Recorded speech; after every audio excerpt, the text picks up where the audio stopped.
So, being a newlywed now. So I want to begin by praying together.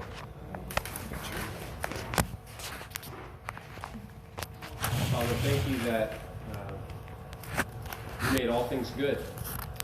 You created the heavens and the earth. You made light and formed the earth and separated water from the land. You made the animals and the trees. And it wasn't until you made man and woman that you said it was very good. And so, Lord, we are humbled and honored by the way you have made us unique among your creation. And we thank you that part of that is our sexuality, our physical ability to relate with one another in a way that is goes far beyond the physical. So help us, Lord, in this time to open your word and learn from it, and also learn from whatever we can. So help me, Lord, to make it through the end of this talk without being too embarrassed, and I pray that you'd help each person here to be healed and helped by you through our time together. I pray in Jesus' name. Amen. And the couples?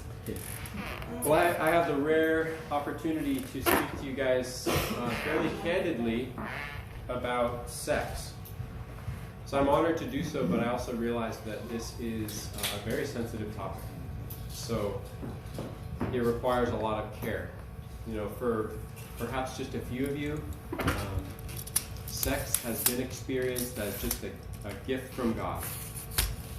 But probably for most of you, it's been a mixture of good and bad experiences.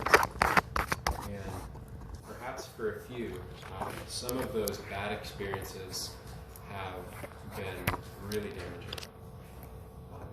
So I'm aware of that, and my goal is that each person here would be helped and healed in some way by God for our time together.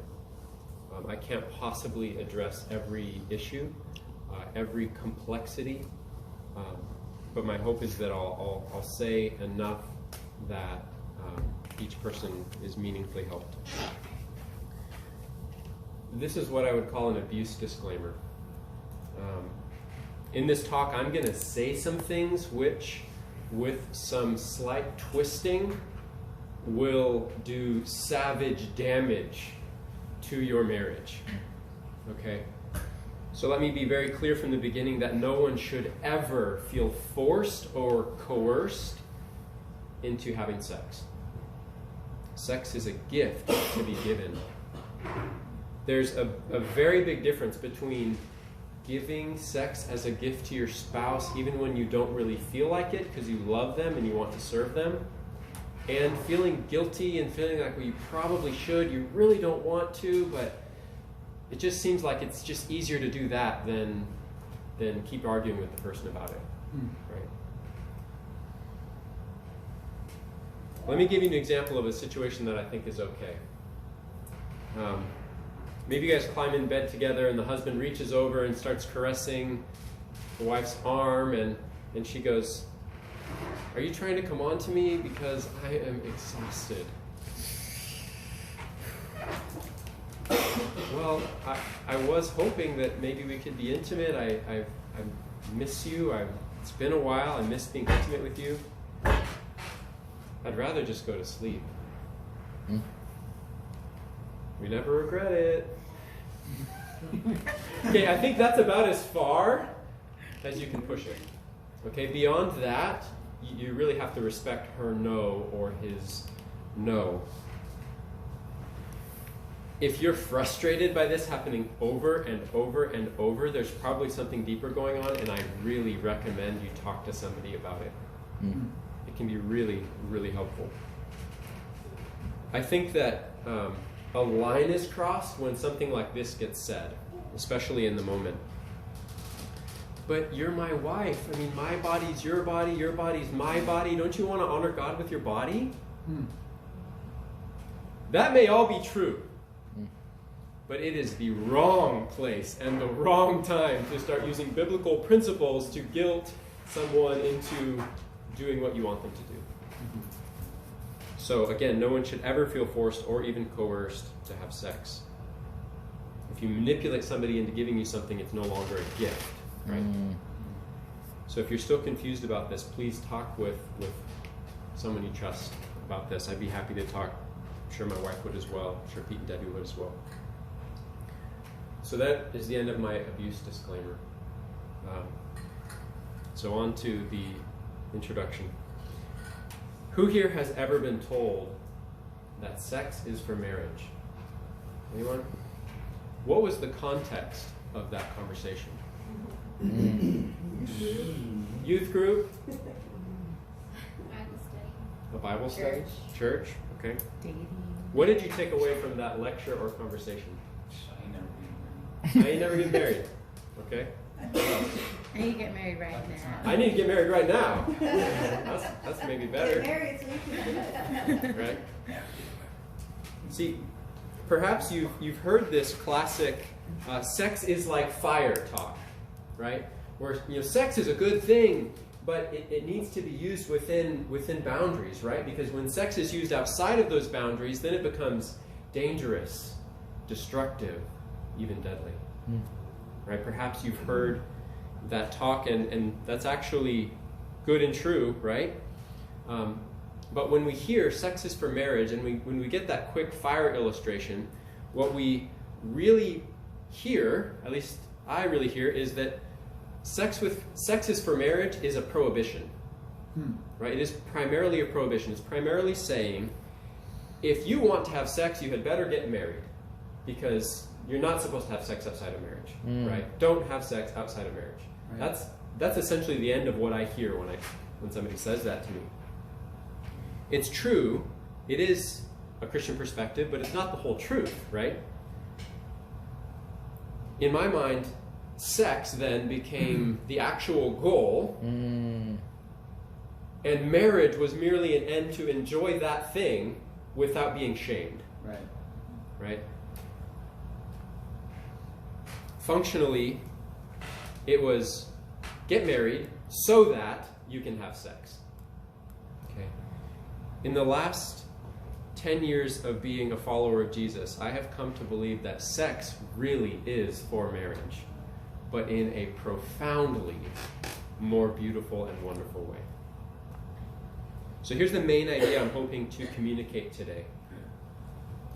Mutual sexual care radiates out to holistic marital health. And we'll walk through that idea. I hope that each of us is longing for some holistic marital health. Health that goes far beyond our sex lives and into our emotional, vulnerable interactions, where we have some satisfaction in the friendship and intimacy that we have with another human being on a deeper level than you have with anyone else. We are, after all, not just sexual beings. We are embodied souls. We're complicated with complicated emotions and thoughts and spiritual desires. To have a God-glorifying marriage means that we would find in our marriage the support, the intimacy, vulnerability, acceptance, safety, unity, and joy that He intends for us. So what I want to do next is take a quick biblical survey through some of what God says in the Bible about marriage and sex specifically. So let's look at some biblical purposes of sex within marriage. The first one is begetting babies, right? The first command, other than God speaking to emptiness and creating everything from nothing, the first command that He gives humans is what? It's actually be fruitful and multiply. Be fruitful and multiply, fill the earth, right? Subdue it. That's a command upon humanity to have babies. to multiply. So certainly sex is a significant part of that.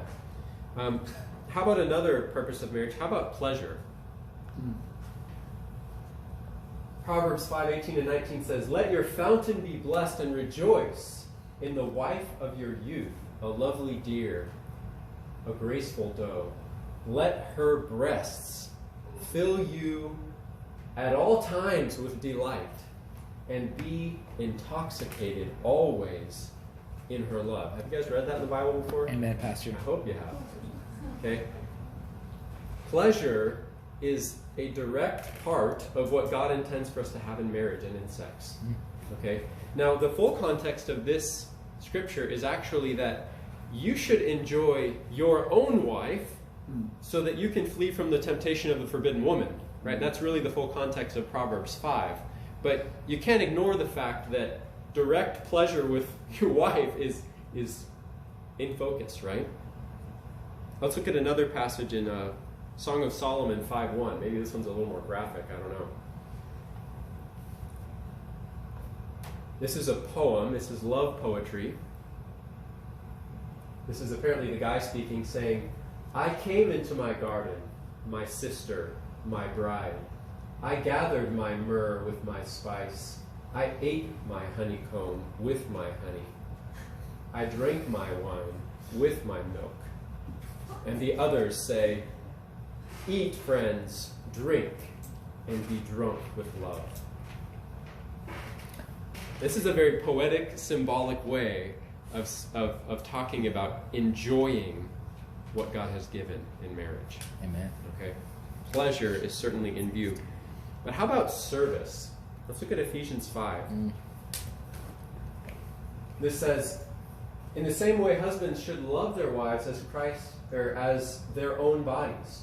This is a little bit down from the Christ and the church direct thing, right? "He who loves his wife loves himself. For no one has ever hated his own flesh, but nourishes and cherishes it, just as Christ does the church, because we are members of his body. Therefore a man shall leave his father and mother and hold fast to his wife, and the two shall become one flesh. This is a profound mystery, and I'm saying that it refers to Christ and the church." This passage isn't directly talking about sex.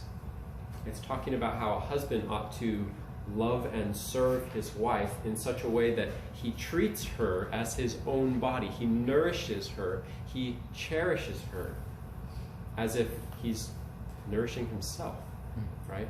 This is you could take a humble, sacrificial servant leadership kind of thing out of this passage, right?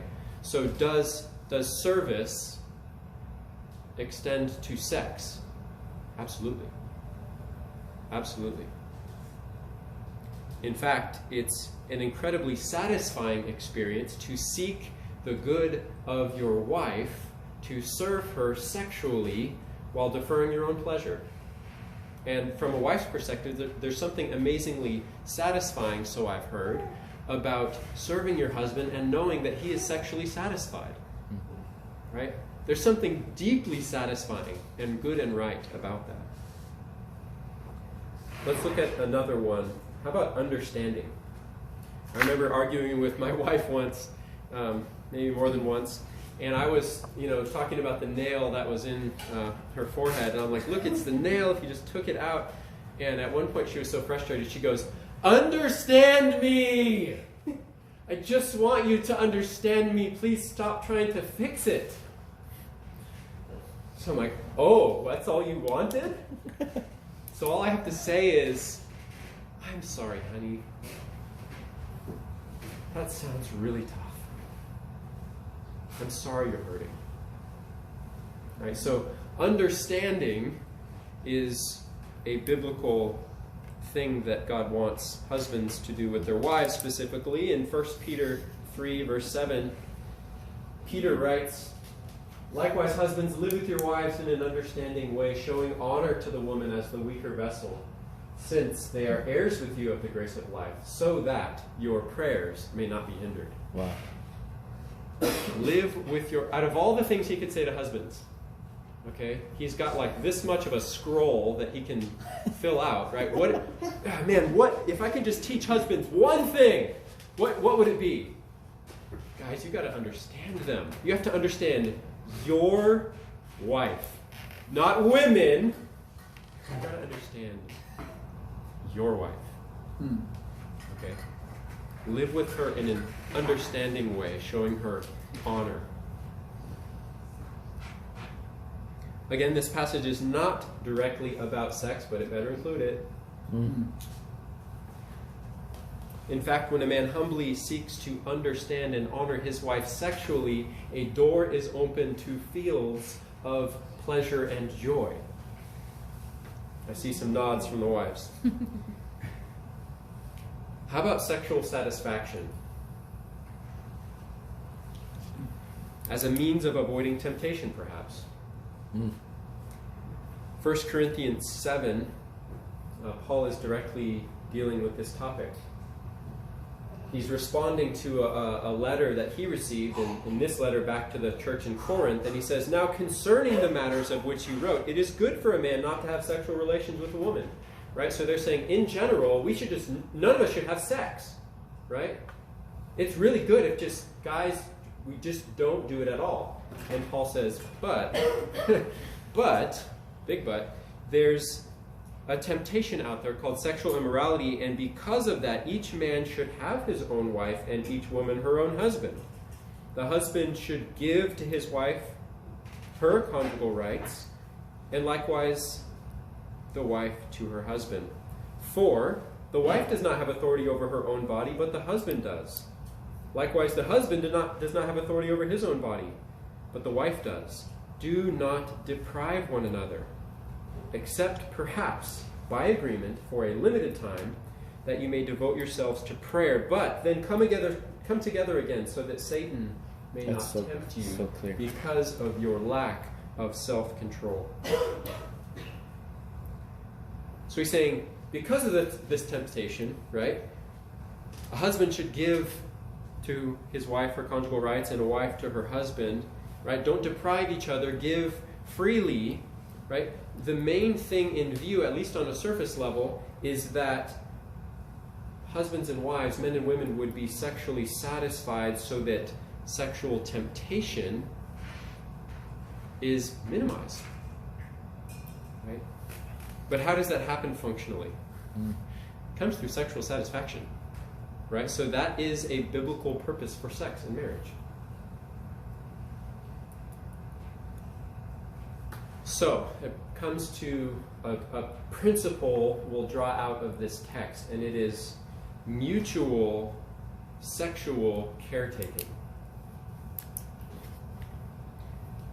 Have you ever noticed that nearly every passage of the Bible that speaks to husbands and wives gives different directives to husbands and wives?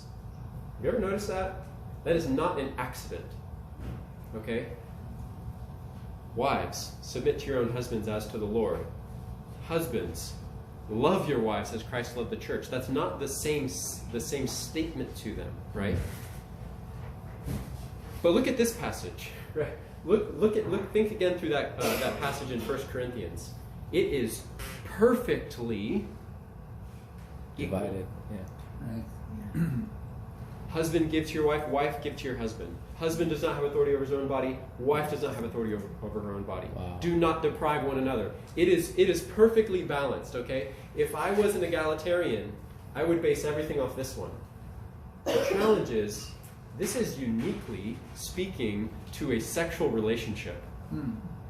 And so from it, we can draw this biblical wisdom about how should a husband and wife serve one another and relate to one another when it comes to our sexuality, right? It is perfectly mutual sexual care. That's good.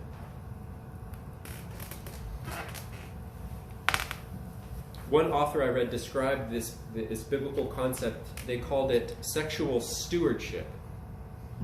The idea presented is that in marriage, we are entrusted with the care of our spouse's sexuality. It's not ours. The command to care for them didn't just come from them, it comes from God, right? We're entrusted with their sexuality and the care of it.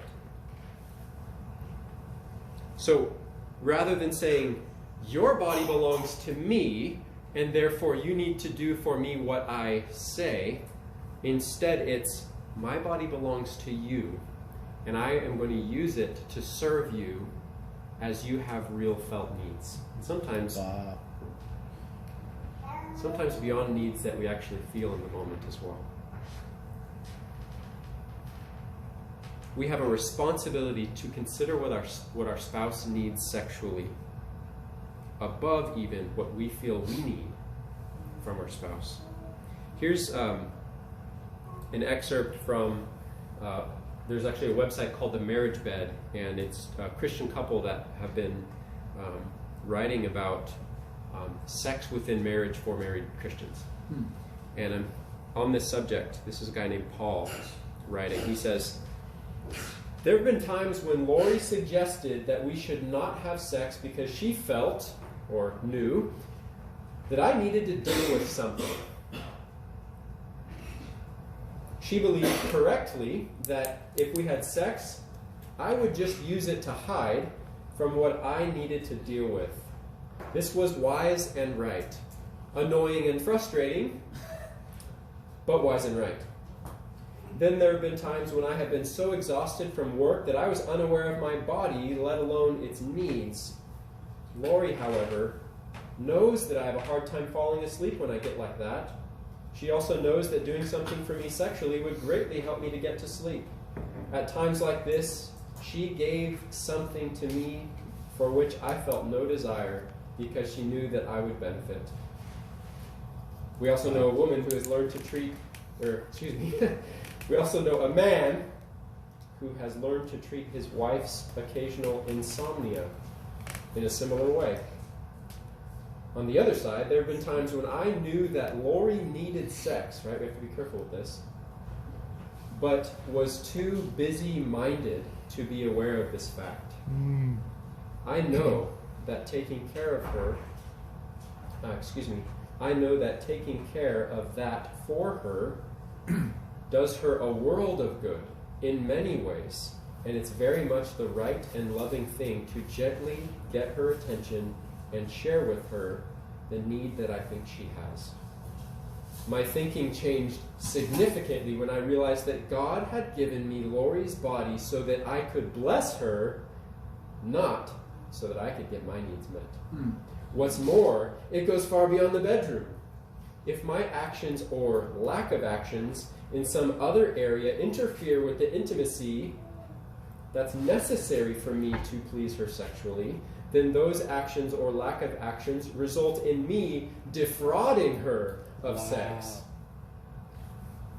As I looked at blessing her instead of getting mine, I began to see her sexuality as something I was supposed to care for and nurture so that it might grow and become all that God intended it to be. It's a potential that can only be fulfilled if I put time and energy into all areas of our relationship. Powerful.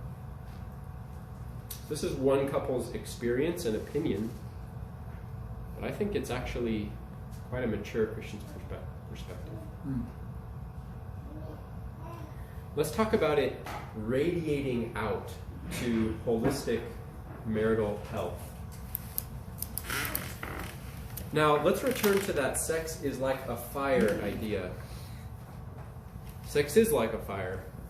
It belongs in the fireplace, aka the marriage covenant. But what does it do? It warms the house or the marriage relationship. That's good. So no fire, cold house.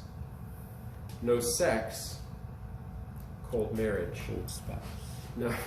Now I'm speaking in generalities, but when something is generally true, it applies most of the time, right? There are exceptions, there are unique situations, but mutual sexual care can either be a source of service and understanding and joy that will radiate out of the bedroom into all areas of marriage, or the lack of it over time will rob your marriage of the intimacy and the connection for which you both long. One lady in a TED Talk I watched, she works with couples professionally, and she said, it's no surprise that couples end up no longer sitting on the couch next to each other, no longer laughing at each other's jokes, no longer thinking about, how I can serve my spouse, right? She said most of the time that results from a sex-starved marriage.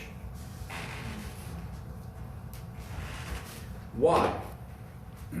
It's because the physical intimacy, unity, and pleasure is designed to powerfully fuel that holistic relational intimacy, pleasure, and joy. And it's not manufactured. It's rooted in real, actual enjoyment of the other person, right? How often do you genuinely give verbal affirmation to your spouse? I've found it flows most naturally during and after sex. Even days after, right? So let's be clear, a flourishing sex life is not the goal. But a flourishing sex life can be used to build a God-glorifying, beautiful marriage. Wow. Does that make sense? That's good. So the goal would be that God would be glorified in the way a husband and wife serve each other in and out of the bedroom. When my disposition toward my wife sexually is to put her needs above my own, then I realize that what happens in the other areas of my relationship affect the bedroom. And all of a sudden, I'm much more inclined to make sure I wash the dishes, right? Hey! Before she gets home from counseling other couples and coming home at 9 o'clock at night, right? Because if the dishes aren't washed when she walks in the house at 8:55, that's going to affect our relationship at 9 o'clock. Wow. Does that make sense? Let me put it negatively. If I go to and from work all week being a selfish jerk to my wife, speaking with her harshly, then I have no credibility and no opportunity to serve her emotionally, let alone physically. That's good. It's all related. So we briefly discussed how mutual sexual care can radiate out of the bedroom to other areas of our relationship, but what about it radiating further out? Pete talked about the main thing being Christ and his church being displayed in our marriages, right? I believe that the warmth of our mutual enjoyment inside the bedroom can emanate out of the bedroom and actually out of our homes as a witness to the world. To take it to the next level, right? Marriage itself is actually a shadow of a bigger, better thing, namely the relationship between Christ and his church, right?